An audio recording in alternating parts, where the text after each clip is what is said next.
Sometimes since I've been in the garden, I've looked up through the trees at the sky, and have had a strange feeling of being happy, as if something was pushing and drawing in my chest and making me breathe fast. Magic is always pushing and drawing and making things out of nothing. Everything is made out of magic.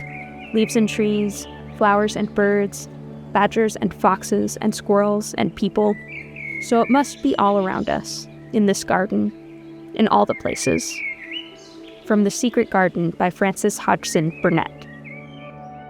As we celebrate the official opening of the Pollinator Garden here at the Phoenix Branch Library, on behalf of Jackson County Library Services, we're grateful to see so many community members, partners, some elected officials, donors, volunteers, and library supporters gathered here for this special occasion.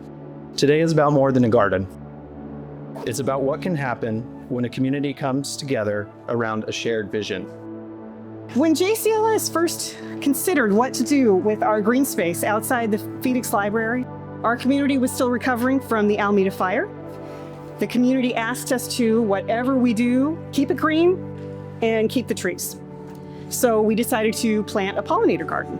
And after several years, many setbacks, and coping with some incredibly aggressive turkeys, this is now a space of beauty, style, and education, a place that is replenishing and restoring the animals and plants we lost in the fire.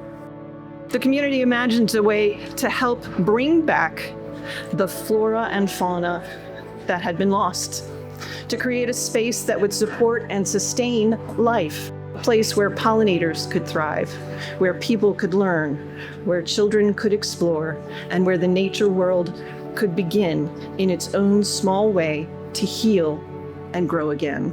So exciting that people are here finally after, frankly, years of planning has been going on, where we've been sitting in rooms, looking at drawings, talking about what we could do and when we could do it, and budgets and so forth, all the things that you do with any project.